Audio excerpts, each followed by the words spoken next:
You're listening to another episode of the Just Go Bike podcast. That's AKA Murph. And that's AP.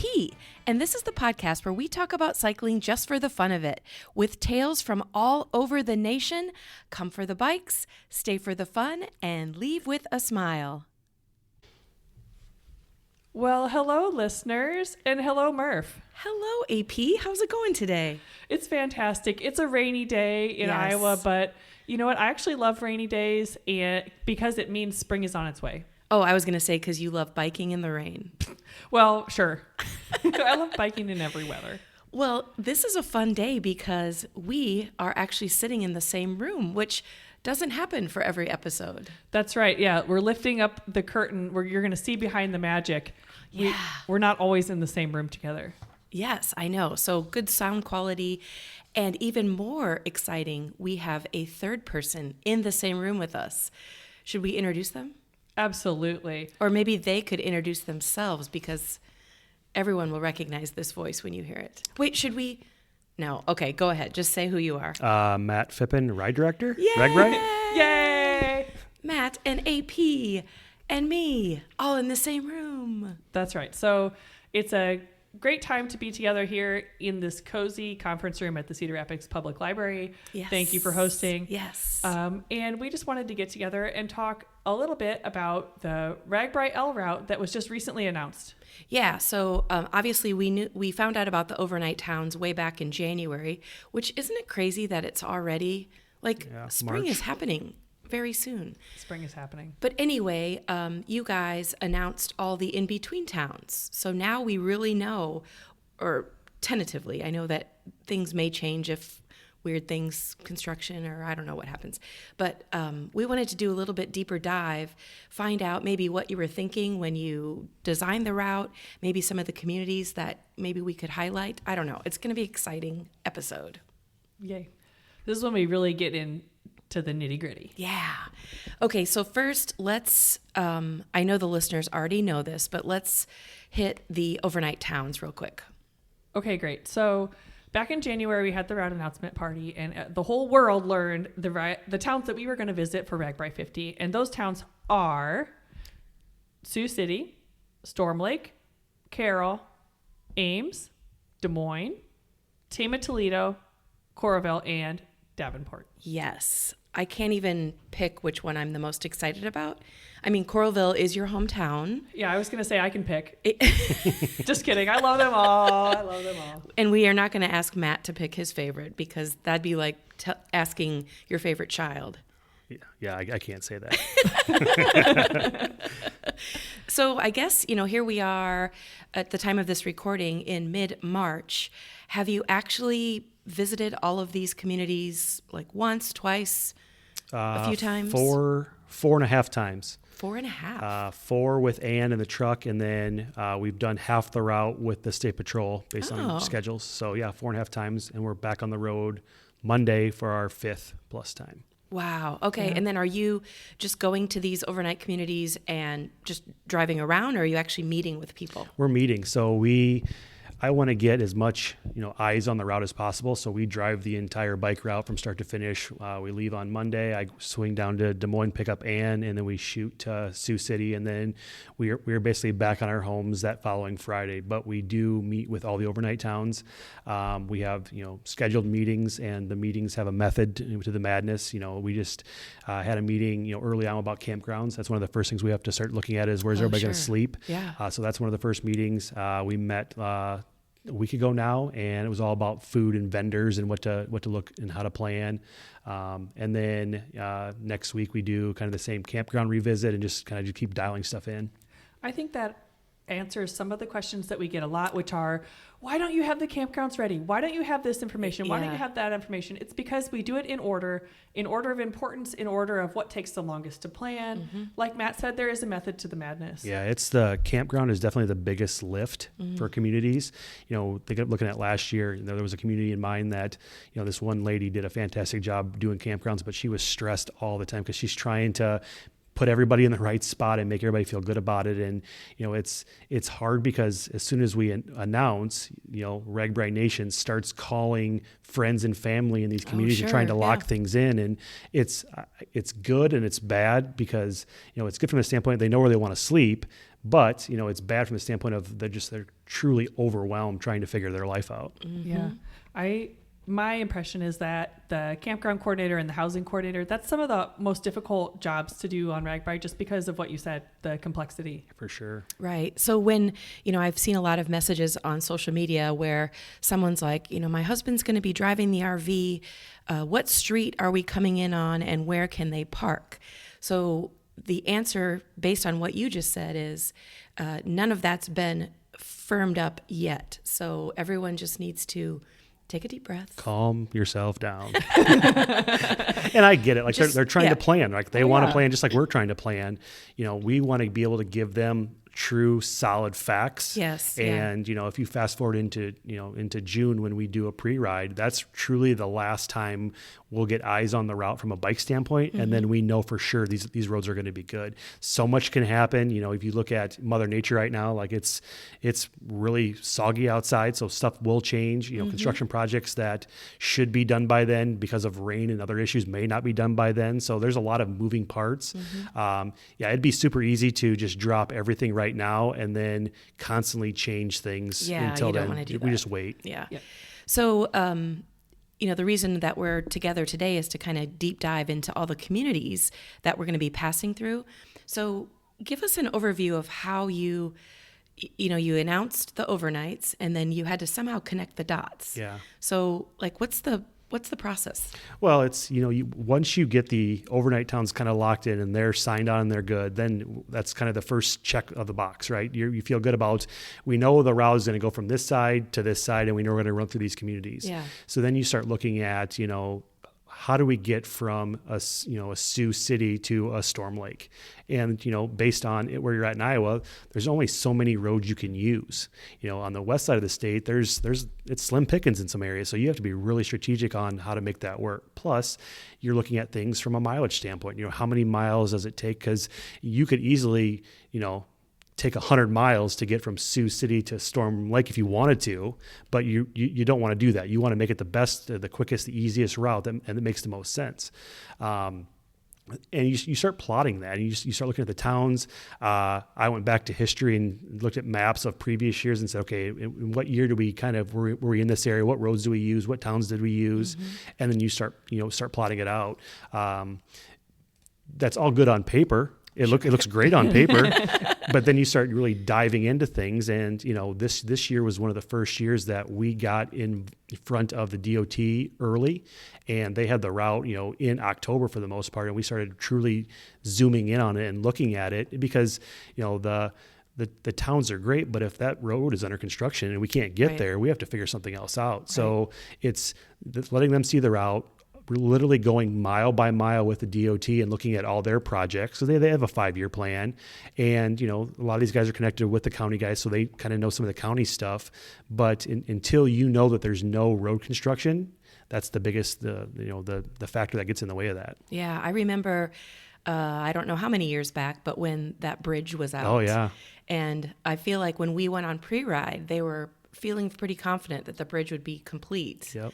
And it was not. Not so much. Yeah. And we all made it. Yep. We had to walk our bikes down some sort of dirt. Yep, dirt around. Yeah. I mean, we made it. We had the same thing last year, too, with that bridge being out, and that's something that had popped up. And I remember, I've told the story, like I'm literally in the car with the state patrol and we're driving the route and I'm feeling like $1 million. Like this route's great. And and then my phone rings and this county guy goes, yeah, the bridge that you're going to cover on this road is going to be out. And we're literally like, right there. So we pull over and we get out and we look at it and yeah, for sure. So, by the time that we brought the riders through, the bridge was still out and we had to detour around it. Yeah. There's going to be a section this year where we found out there's a bridge project and the bridge is going to be out and there's no chance it's going to be where it needs to be. So we are going to detour riders on some gravel for a little bit, and we drove the gravel a couple weeks ago, and it's probably it's a gravel road, but I really wouldn't call it a gravel road. It's hard packed. But like just things like that, we want to go to this community and it's the only way we can get there. Otherwise we have to remove the community from the map. So we have to figure out how we can make that work. Yeah. Speaking of communities, I see, especially on the beginning part of the route this year, there's a lot of favorites on the route. Do you design the route around favorite communities? I mean, not like as if you could pick favorites, but communities that really love having RAGBRAI, do an all-star job of hosting. Do you design around that at all? I definitely look at that. I mean, you want to go where people want you there, right? I found out that my love of RAGBRAI is different than other people's love of RAGBRAI. And there's different levels of commitment. I mean, there's towns that, when they found out we wanted to come, they couldn't say yes fast enough. I mean, they were so excited because they see the impact of what it could be for their community, and they're proven, and they have strong cycling ties, and it makes my job easy because that's how I get excited. Like when somebody behind the counter says, "Oh my gosh, yes, we want you," it makes my job easy because the process rolls. But then when you talk to someone, they say, "Yeah, we don't want you." And, there's some are nice, but some are just like point blank. Yeah, we didn't have a good experience with RAGBRAI in previous years. We're not a strong cycling community. It could be as simple as we don't have the manpower. Oh, for sure. We don't have volunteers.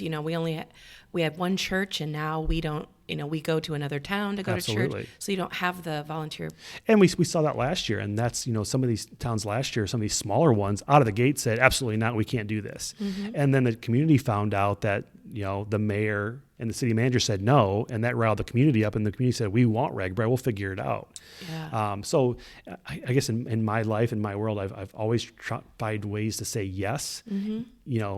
Don't just say no right out of the gate. Let's find a way to say yes. And if, we talk through every possible scenario and, we can't do it, then I understand. But God, when we get shot in the foot right out of the gate, it makes it hard to fix it. But we did have some communities this year that, from a support standpoint, from the riders, said no. So we have to figure out some pockets that we have to fill where those towns would be. But that's how our ride is safe. You roll through towns that can support the riders. Right. And, when there's these long stretches of 20, plus miles where there's nothing, we have to have a vendor support there because there's not a town that can help these riders refuel. Yeah. Just all part of being thoughtful about the route and, putting all the pieces together. For sure. Yeah. It always continues to amaze me, even after I've known you guys for so many years, how much work goes into this ride. Like, it's so much more than just packing my bag and showing up on the west side of the state. Well, good for you. It's really interesting as an employee because I work really hard all the time. I do so much on my own for RAGBRAI, and then we all come together in our team meetings. And I mean, it's not a surprise, but every single one of our team members has been doing just as much work in their own world. Yeah. For sure. And then it all comes together. Yeah. So it's kind of fun. The best ride ever. I mean, we already know that. We know, yeah. Well, thank you. So should we get into maybe, it's up to you, Matt, if you want to go through every single community or just maybe give us some highlights. Yeah, we can touch on it. I mean, it's, to answer kind of AP's point even more about the towns we roll through, there's only so many towns that make sense, right? So, by default, there are towns that we just have to go through. Yeah. So you hope that we have support because if the town says no, there really isn't a whole lot of ways around it. And there's a town that we, are going to go through that, we had the zigzag of Highway 20 last year because there wasn't a town in that area. Yeah. We have a town now that, allows us to pass, under, the road basically and be safe, where if that town's not on the map, then we're going back to the drawing board saying, hey, how do we zigzag over this road again? So, there's a couple towns that, dropped off the map this year because of, them just not wanting to be a part of it. The nice thing about that is it helped the route out. I was just trying to bring the ride to them. So it basically made the ride, a little bit easier, lessen the mileage up a little bit for that day. But man, you really want riders in towns to say, yep, we want to go to this community. Yeah. And now, okay, before we get into each of the towns too far, do you anticipate the number of towns to change a lot before the ride, or? So when I originally started just writing my notes down to kind of think of what I wanted it to come out of 50, my goal was 500 miles and 50 communities. I think that'd be really cool to have 50 communities en route. And in my brain and on paper, that really was great. I Well, mean, yeah. it looked amazing, Yeah, right? sounds great. Sounds cool. Well, the good news is we have 500 miles. Like we're going to be at 500 miles, and it's going to be dialed in from that standpoint. The difference is, though, we did have communities that, because of construction projects, because of a couple communities saying no, dropped it down. So right now, as of today, there are 38 communities on route. Now, there's also some spots where we're going to roll through some unincorporated communities, but there's no support. So that if you look at an Iowa map, they're dots on the map. They're just not on our map. Yeah. So, there may be vendor support in some of those communities for the most part, but in the big picture, they're not placed on our map for a reason. If we put a name on our map and, throw it out there, riders are going to expect to stop there.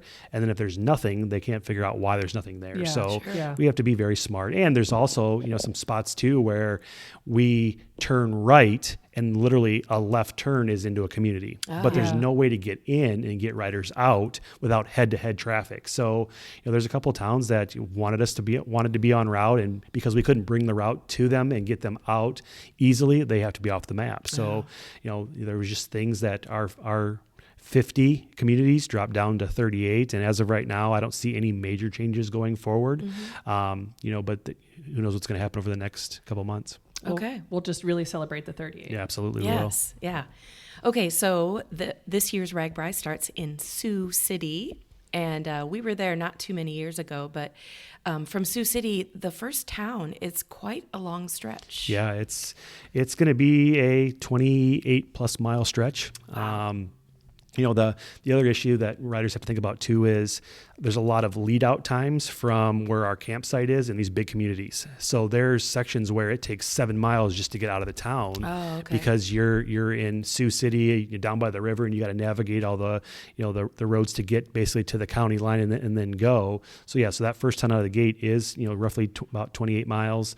It's one of those things where as a rider you have to prepare yourself the best way possible and not just rely on, the town will take care of me and then I'll be good. So, we've talked to Sioux City a little bit about having breakfast as the riders leave, which in most cases we don't rely on that host community to be a breakfast provider the next morning. Sure. But in this case, they're going to have to be. And we talked to them a couple weeks ago, and I said coffee is like one of the biggest things.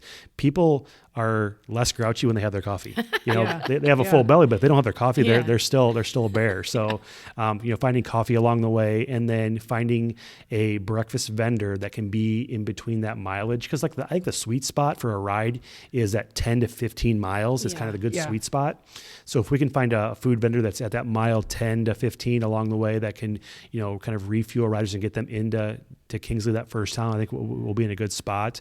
There's just looking at that stretch because of the rolling hills, and if you guys rode last year in Sergeant Bluff, it looks very similar. There's just not a lot of good spots to set up on the right-hand side of the road because of the country and the farms. But we'll find something that riders can have support. I really love those rolling hills, though. It's interesting as a cyclist. Like, it keeps you engaged.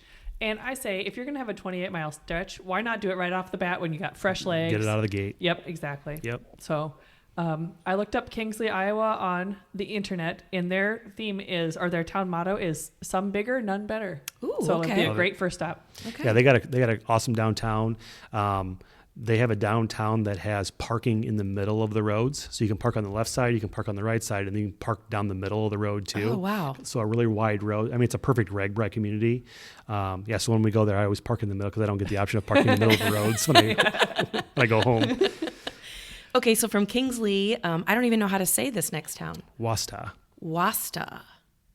And they are known. I know this because it's on my calendar every year. I have an Iowa history calendar, and they say that they are the coldest spot in Iowa. Coldest? Yes. Negative 47 degrees. Yeah. Without the wind chill. Whoa. Yeah. Yeah, 1912, I think is what I saw in history. I'm not sure. I don't have the year, but I just remember that. Yeah. Oh, yep, 1912. Yep. So. Wow. Well, let's It's not going to be that cross cold. our fingers. It'll be a little bit warmer in July. Yeah. It'll be maybe a pleasant memory for us in July, depending on the temperature. Yeah. All right. So then we move on to the third and final pass-through town of the day at Quimby. Quimby, yeah. They're all these towns were on the original route in 73. So, oh, cool. Okay. to have them back on it and, people wanted more support that week, but to have, the first day out of the gate be truly a throwback to 1973 was kind of the goal. And it's also Throwback Jersey Day, so it is 100% appropriate. Oh, gosh, I can't decide which jersey I'm going to wear. I have so many fun way back when jerseys. You might have to do a wardrobe change. Yeah, every midday. town change. No, I mean, you have the bike bags Seems to do like it. that's a lot of clothing to bring on you're ride. Right, you're right. Okay, from there, so literally Sioux City, Kingsley, Washta, Quinby, and then we're in Storm Lake. Storm Lake, yeah, day one is in the books. I did some researching, and combined, those communities have 26 years of RAGBRAI experience. Wow, Ooh. that's awesome. Yeah. Sioux City with 8 overnight stops, with this year being the 20 or the 8th, and then Quimby was at 7. So, to have 26 years of RAGBRAI experience, they'll be in a good spot. Yeah. Sometimes when we go through the route, I look at the towns and I'm like, geez, I don't have any memory of this town, or I don't know exactly what to picture when I think of the town. But some of these towns, especially earlier in the ride and then around Corvallis, we've been there so many times that I remember, and I look forward to visiting. Yeah. And we'll be touching on this on future episodes, but would you describe your driving? Because obviously you haven't ridden it yet, but is it a pretty hilly day? It's super flat. I mean, it's all downhill from Sioux City into Storm Lake. No, Matt, it's going to be a punch in some spots. I've said this multiple times, and I'll say it again now. If you choose to mail it in and not train and just show up in July, you will be cursing my name up every hill, because there are just some long, grinders that, once you get to the top, the views are going to be amazing, but there are some long stretches. But, with any long stretch going up, there's always that one fun stretch going down too. Absolutely. So, there's a lot of climb that first day for sure. So here we are, mid-March. You're learning about the pass-through communities, and you're hearing it from Matt Phippen himself. Get on your bike and start training now. Absolutely, for sure. Okay. All right, so we're going to have a fun time in Storm Lake. We get up the next morning, and we've got, I think this is going to be my favorite day. Really? Yeah. I'm excited. But tell us about it. So we talked about having to cross, Highway 20, and Early will be the first town out of the gate to help us with that. They will be our breakfast community. It makes the ride safe. We can just pass right, by 20 and not have any major concerns or any major issues. That'll be the first town out of the gate, roughly about 17, 18 miles, give or take. A proven community. They've been on route just recently back-to-back, 2021 and 2023, so that they remember what they did last time. Yeah. They're making some changes, obviously, to this year, but one of the big things that we can touch on really quick is, in previous years, these pass-through towns didn't have support from us. We always helped the meeting towns with some financial backing, and the overnight towns. So this year, our team kind of put our heads together and said, how do we help these towns out? And the answer was, well, we just need to give them money out of the gate to plan and prepare. I mean, you think about, porta potties being the number one expense for these small towns, because they don't have just porta potties laying around. So we built a budget we built it into our budget. So we're going to give every pass-through town $5,000. So, there's been a lot of chatter on the internet. When do they get it? Is it before? Is it after? The plan is before. I mean, they have expenses now, so they need the money now. We don't want them to wait to the ride, to get done. And this money is for them. That some of the chatter said, they'll have to pay RAGBRAI back. No, that's not the case at all. Like, we want them to have this money to invest it in their community, and then be able to book porta potties out of the gate, because, once people start, finding out that they're en route, everybody needs porta potties. So if you wait and just look at that as, we'll get to it when we get to it, you might not have the full selection of porta potties that these other towns have, because they beat you to it. So we'll get the riders, the communities, the money as soon as possible, and then that's their money to use to help pull off this event. Well, and they say money can't buy happiness, but it sure does help. Yes, it does. It truly does. I do feel like porta potties would be pretty important. It's very important. Quite. Yep. Okay. I just wanted, before we move on from Early, shout out to Early being the home of Miss Jennifer Wyatt. Oh, yes. Yes, Jen Wyatt. Yep. Awesome. Okay, from Early, we go to Lakeview. Yes. And that is actually the meat town, right? It is. Okay. Yeah. Obviously, there's a lake there, Lakeview. Can you view it? You can view the lake. All right. It is a beautiful community. They've been on route 6 times since the start of RAGBRAI. The last time was 2012. So super excited. They have a beautiful little downtown area, and the people that we've talked to that are from that area are super excited to get riders back. I believe a couple of years ago when the route passed near Lakeview, we had a hotel there one night, and I remember thinking, I sure wish RAGBRAI would come here. So we are. Wish granted. Yep. So then we move on to Breda. Yep. Which, now that one I have to look up.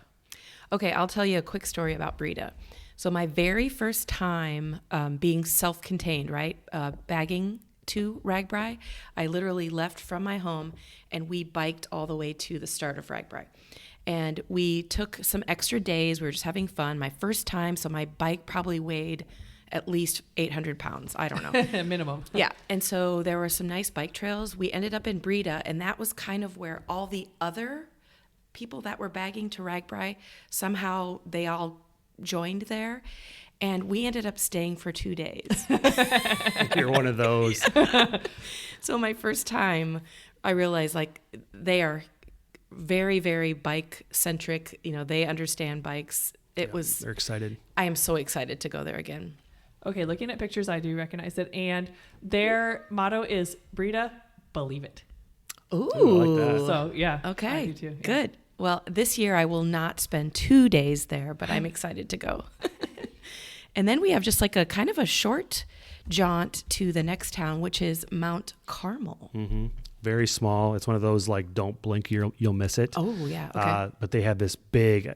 I don't know what kind of church it is, but this massive church on the left hand side of the road. That's just a beautiful old church, and they are super excited to get us there. Not a whole lot in that town from a support standpoint, so we'll have to make sure we have some vendors there to help out. But yeah, this is why I love RAGBRAI, because you roll through these small town communities that are, they're still on the map for a reason. So they'll be ready for us. So from Mount Carmel, we end up in our overnight stop, which is Carroll, Iowa. Yay. What can you tell us about Carroll? Strong baseball tradition. That was one of the reasons I wanted to go there, just knowing about state baseball and that community. That community is amazing. We toured campgrounds a couple weeks ago, and we went from amazing green space to amazing green space to the point where I asked the Parks and Rec guy, can you just show us some crappy piece of land you guys have? Because I didn't believe that it existed in that town. Tons of green space, though. Amazing, fun little area where the party's going to be, but definitely a town that has strong ties to Iowa. Good. And I believe they have a really good bike trail network that connects to them as well.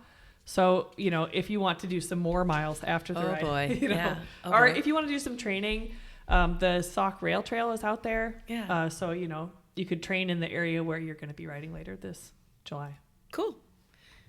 Okay, we've got another day of biking ahead of us. We leave Carroll, and first stop is Glidden. Yep, and we're going to get there on a major road, Highway 30.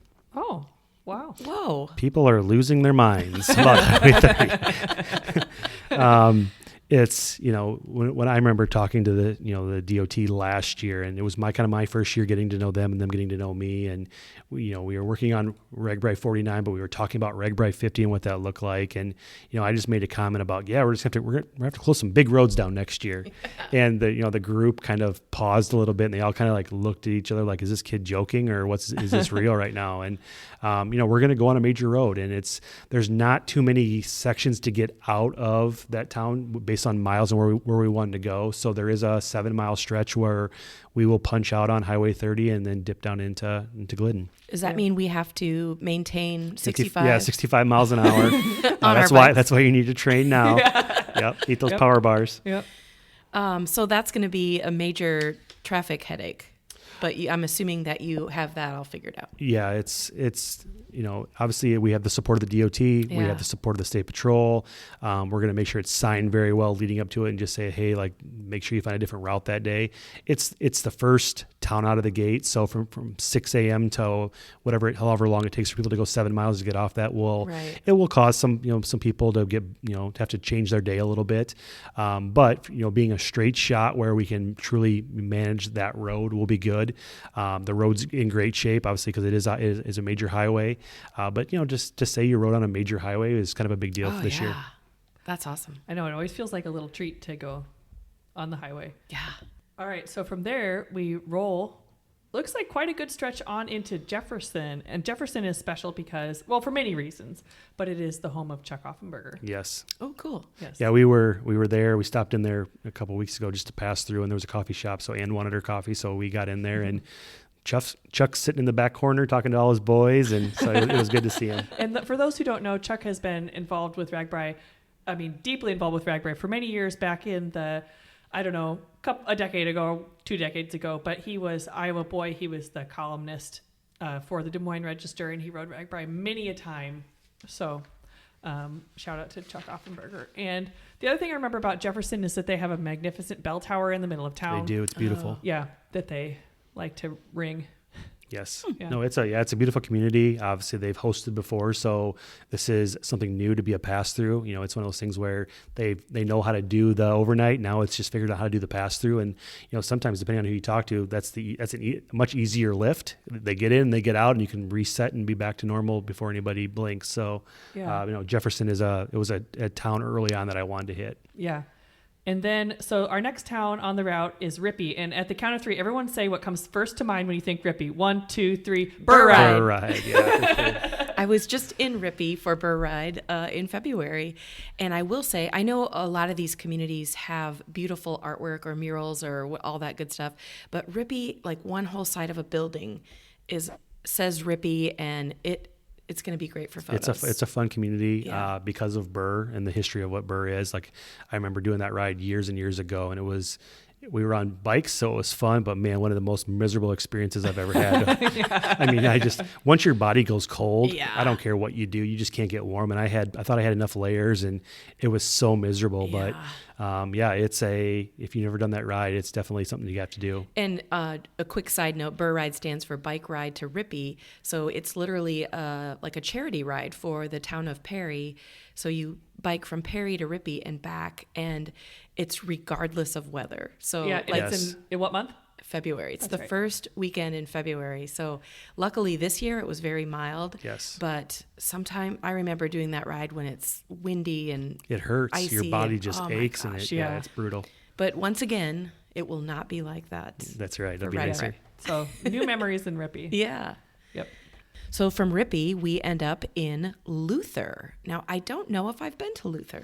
So we have been to Luther. The last time we were there, we went to What You Smokin' What You Barbecue. Smokin'. Oh, yeah. Yes, it was so that's good. Right. Yeah. So that's just, I don't even know if I had barbecue there, but it's such a cool place. It's such a memorable bike welcoming spot. Yeah. I had a very nice beer on their patio. Yeah, they're good. They're good. They have the big garage doors they open up, and we were there a couple weeks ago and had lunch there, Ann and I don't know what the pickles were, but they had some amazing pickles. Oh, they were so good, well right. chopped up. Yeah, Oh, but the barbecue was also pretty good too. Love a top tier pickle. That's Yep. right. Mm-hmm. Okay, so from Luther, we end up in our next overnight, which is Ames, home of the Iowa State Cyclones. That's right. And if anyone was riding with us in 2018, you got to remember our stop there because we rode through the stadium. Yes, it was so cool. Yeah, it was something that being a Hawkeye, to have that memory and say that I did it. It was pretty cool to say that we did that. And, even that day I was in Coralville last week. We were talking about the week, and Josh Schomburger brought up, what did you do in the stadium? And we created a Strava segment to basically go as fast as we could around that stadium, and we named it Herky's House. Oh. And it lasted for a while, but I think some Iowa State fans found it before the ride, and they got in there and they beat it. But yeah, it was definitely, it was called Herky's House for a little while. Yeah. And as soon as we announced Ames, that was one of the first questions somebody asked me, are we going to ride in the stadium? And I know they don't have their plans together yet, but it's certainly memorable. Yeah, for sure. We're going to be right there. They have the new bridge that goes over the stadium. That whole area has been, blown up, and it's beautiful. It was beautiful then, but it's so much, more developed now. And, being an Iowa guy, it's a pretty cool area too, to be in there. Yeah. They're one of the many Iowa towns that has truly embraced cycling. For sure. Yeah. So as a Hawkeye, I have to say, I do enjoy going to Ames. Yes, I agree. Yeah. I agree. So then we start afresh on our Guinness World Record Day, where we're trying to break the world record with the number of riders on the route that day. And, we just might hit it. And to some people, that sounds very scary. Yeah. And, I went on record saying I see some big numbers that day, and I won't mention the numbers because people lost their minds when I said those numbers. But I didn't say those numbers to be arrogant or to be to live dangerously through this ride. I said those numbers to like wrap our minds around what truly could be possible that day. And, when you look at the mileage, when you look at the communities that we're connecting with Ames and Des Moines, if we are blessed with the weather we had last year, people are going to come ride that day, and we have to prepare for that. We have to know that, unfortunately, there will be riders that we won't be able to account for that'll just show up and be the bandit and ride that day. But we need to prepare these towns to be ready for this. And I'm not worried about the roads being able to handle it. I'm worried about making sure we have enough food and water in these communities to support it. So, my pitch is, if you haven't registered for RAGBRAI yet, there obviously is still time, but you got to do it, because we have to be able to give these towns solid facts and be able to tell them, expect this number of riders, because they've registered for it. Yep. It's the only way we can truly win that day, is knowing truly how many people are coming. And we were talking about our charters, and our charters are completely sold out. I'm like, gosh, I wish I had that feeling of knowing exactly how many people are going to be coming and we had to take care of, because it just makes the planning process so much easier. So we're going to plan for the numbers we talked about and work with all our organizations to help pull this off in the communities. But if you haven't registered yet, please go register. Yeah. And what is the world record? Like, what are you trying to beat? 48,615, I think, is the number. It's kind of and the record is people biking together? It's a largest bicycle parade, people on bikes on a parade. Okay. Because I am a part of the world record for the largest amount of people doing the hokey pokey. I think you are too, right? I am too. Yeah, I was there. Were you there? No. Okay. No. Lucky. So I want to be in another world record. So we're working with that team to figure out how we're going to pull this off. We'll have to work with, obviously, the Guinness Book, because we want them there that night on stage to be able to present us with the record breaking certificate. But it's what I want people to understand is this Guinness Book of World Records is a cool thing, but not at the expense of just throwing out safety. Sure. And, absolutely. We want to make sure that the riders are safe that day. They're on the roads. We will not announce any of those roads in that area until we know they're truly dialed in and they make sense. They've evolved, and obviously you have not just our eyes looking at it, but you have every, city government that's in that area looking at it too, to make sure it's safe for them.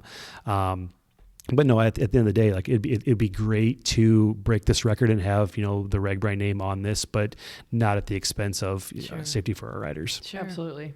Yep. So with that, let's talk about some of the towns that we're going to be passing through, because they are truly all-star towns in the Iowa cycling world. Yes, they are. Yeah. So we'll start with Slater. Yes. Proven bike town for sure. Absolutely. And it's on the High Trestle Trail that, if you don't know, it's a really famous in our region. It may be nationally, where there's a beautiful bridge that crosses, I guess, a canyon. I don't know, a depression in the road.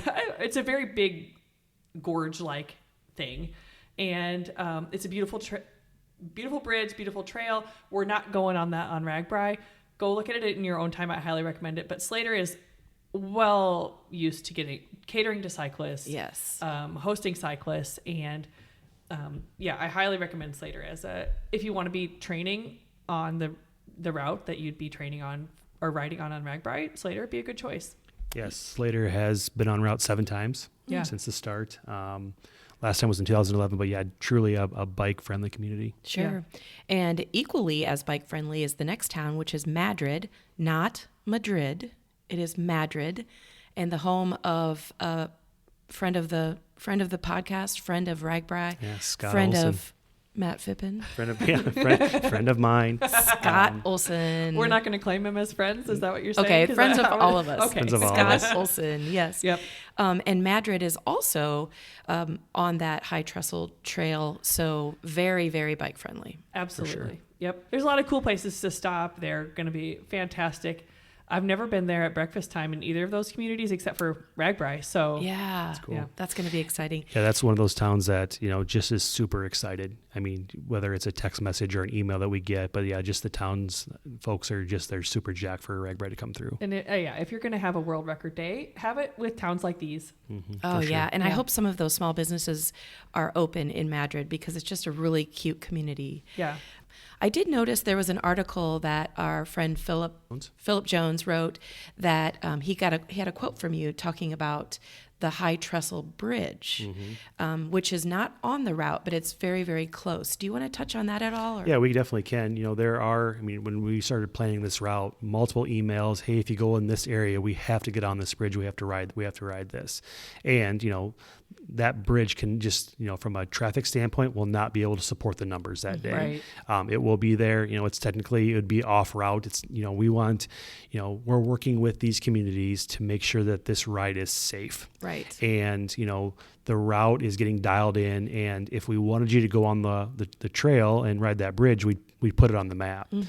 We need to be account for as many people as possible. And if people are spilling onto that, and I understand it's herding cats, and the cats are going to go where the cats want to go, but that day and other days on RAGBRAI, because of the pure numbers, we need you sticking to the route, because if riders do leave and they go off route and something does happen, we just can't bring you support. Yes. So if you're a registered rider and something happens to you and you need help, we don't know you're down on a trail somewhere where we can't get to you. So, working with these towns, and the towns have asked, hey, we just need to use this trail to help alleviate some of the pain of the roads. And I said, we just can't, because then we have too many spots where people can be.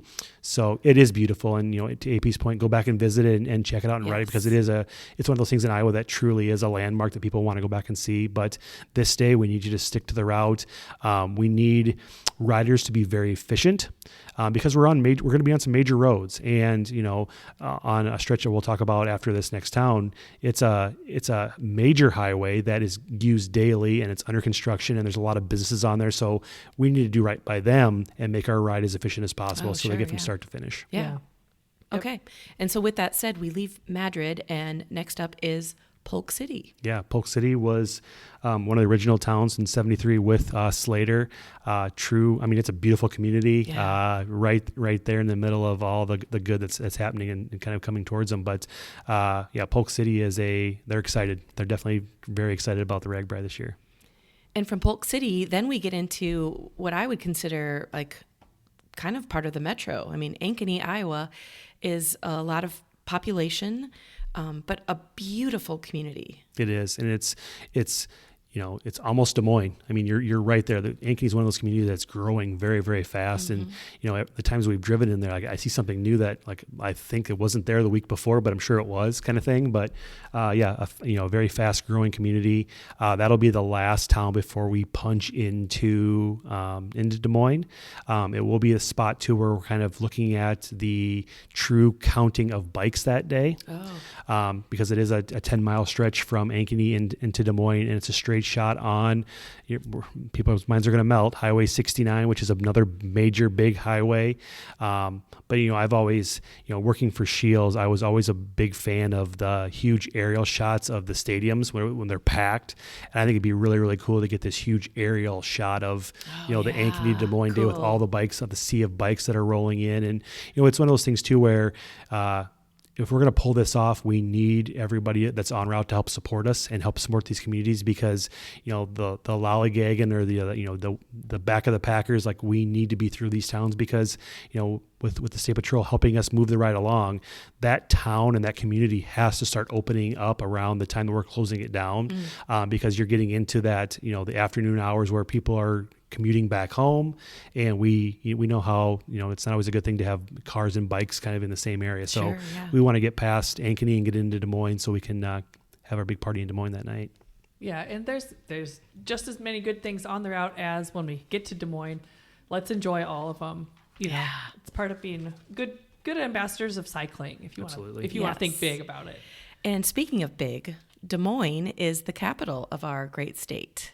I think this is a good stopping point right here. How about we push pause and start another episode to continue talking about the rest of the state? What do you guys think? Sounds good. Yeah, let's do it.